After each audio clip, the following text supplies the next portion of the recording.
Всем привет! С вами канал со сложным названием, и сегодня я вам расскажу про Bike D50, он же Bike U5.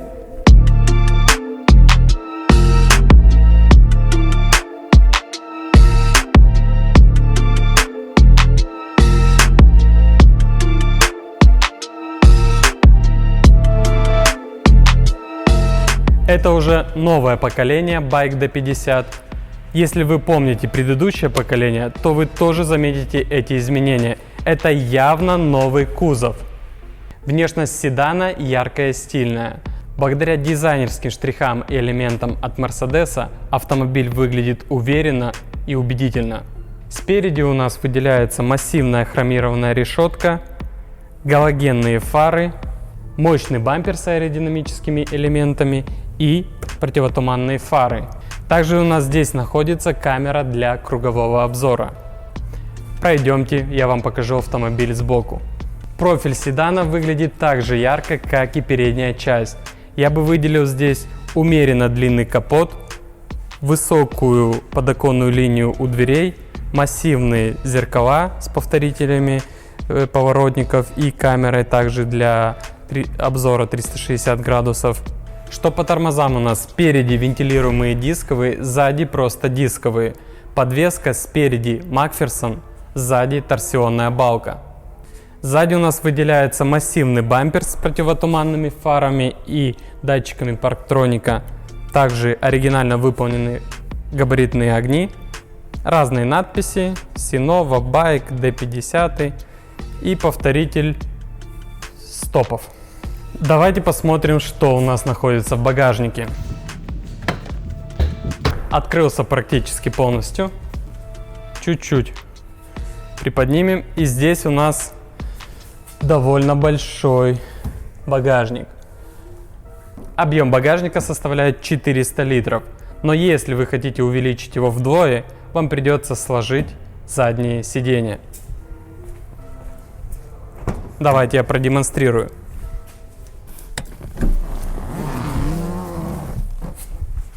К сожалению, ровного пола здесь не будет, но что-то продолговатое можно провести. Под полом багажника у нас спрятались малогабаритная запаска, треугольник, домкрат, ключ, кольцо буксировочное и вроде бы все. Обратите внимание на шумоизоляцию. Ее тут не то что много, но она есть. А это плюс комфорт на езде, бесшумный. Также есть у нас здесь разные ниши, куда можно положить аптечку, либо поменять лампочки в габаритах. Давайте теперь пройдем в салон.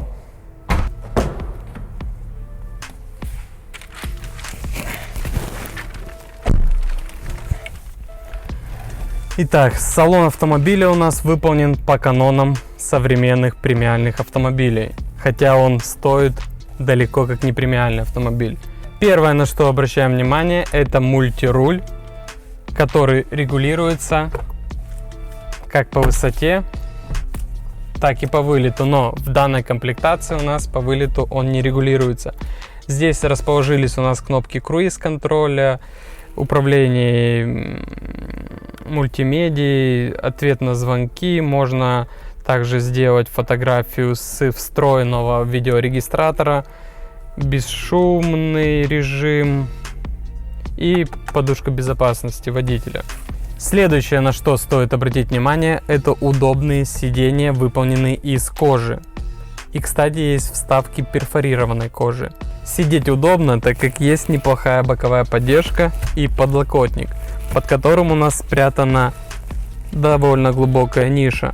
Также здесь на центральном тоннеле находится у нас спрятанные два подстаканника. Дальше у нас идет кнопка электрического ручника, селектор вариатора и розетка на 12 вольт и два порта для зарядки телефона.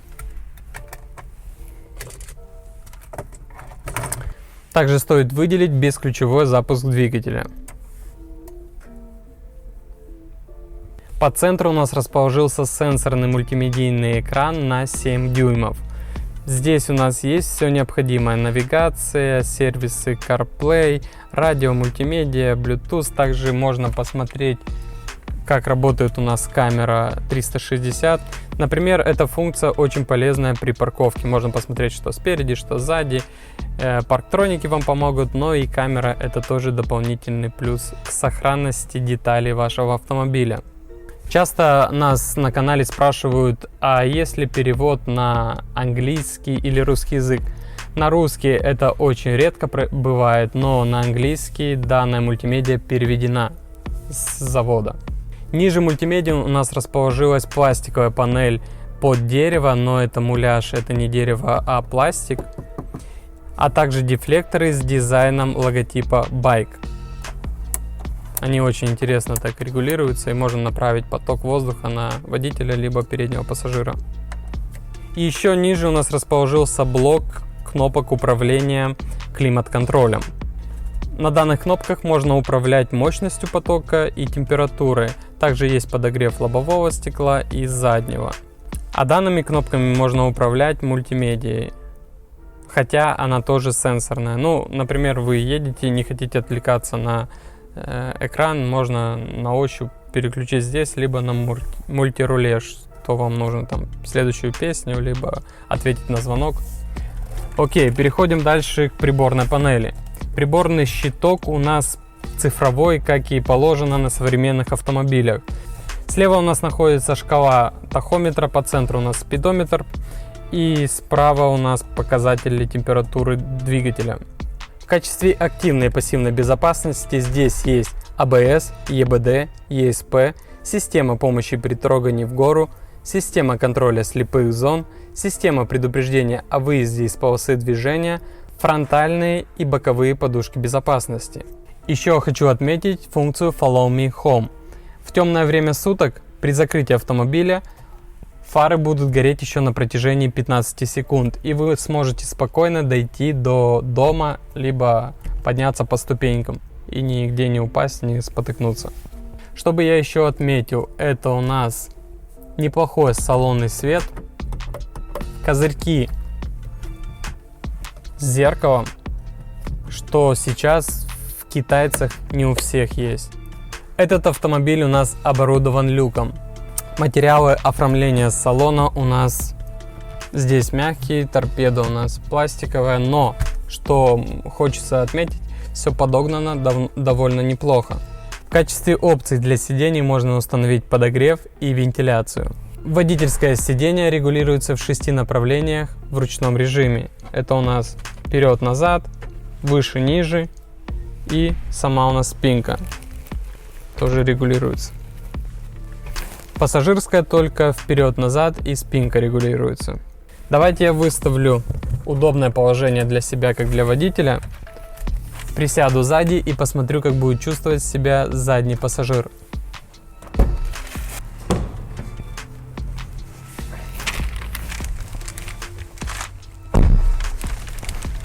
Сзади у нас не так интересно, как спереди, но хочу заметить, что у нас места очень много. Есть кармашки, есть зарядка для мобильного телефона задних пассажиров. Ниже ниша расположилась. Двери оформлены интересно.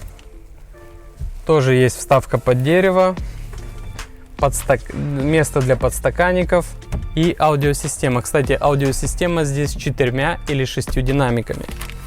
О, даже есть подлокотник с 2 подстаканниками. Прикольно. Габаритные размеры седана Bike D50 таковы: длина 4630 мм, ширина 1820 мм, высота 1480 мм, колесная база 2670 мм, дорожный просвет 155 мм. Шины здесь 205 на 55 R16. Давайте посмотрим, что у нас под капотом.